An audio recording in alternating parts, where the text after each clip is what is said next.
YouTube fait la chasse aux passionnés d'armes à feu et ils se mettent à fuir la plateforme. Bonjour à tous, ici Tazio pour Culture Internet. Aujourd'hui, je vous emmène dans un recoin particulier des réseaux, celui des GunTubers, les créateurs de contenu qui kiffent les flingues.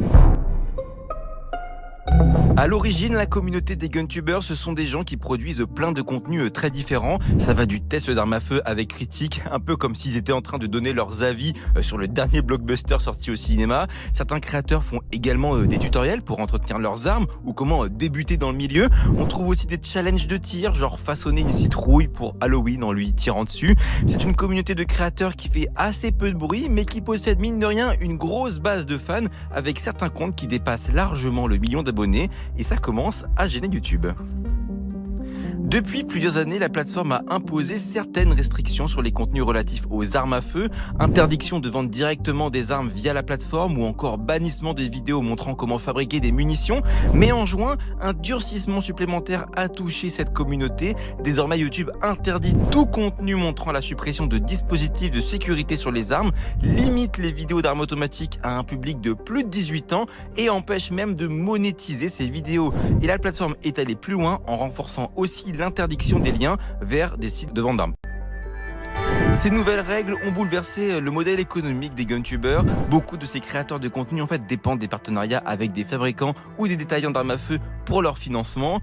Pareil pour la publicité YouTube qui permet aussi d'engranger pas mal de revenus. Cette vague de restrictions du coup a eu un effet direct. Depuis quelques semaines, de nombreuses chaînes YouTube annoncent fermer ou migrer vers d'autres plateformes moins modérées. Mais alors, pourquoi YouTube s'occupe seulement maintenant du cas des GunTubers ?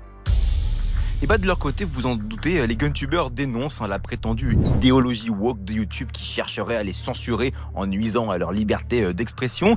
Et en vrai, YouTube suit certes les changements de la société, mais des actualités bien particulières ont marqué l'Amérique ces derniers mois et ont certainement eu un effet sur cette décision.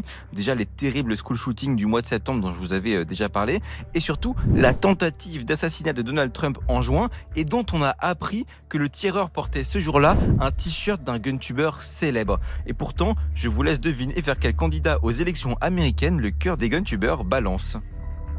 Si les GunTubers partent de YouTube, ils ne finissent pas sur n'importe quelle plateforme, puisqu'ils privilégient celles qui sont tolérantes avec les idées d'extrême droite. Twitter, par exemple, qui essaie de développer son offre de création vidéo, mais surtout une dénommée Rumble, qui est une plateforme créée pour être une alternative à YouTube, garantissant la plus grande liberté d'expression possible. Elle a attiré tous les conservateurs américains ces dernières années, et même les adeptes les plus acharnés des théories du complot, qui se faisaient tous bannir de YouTube.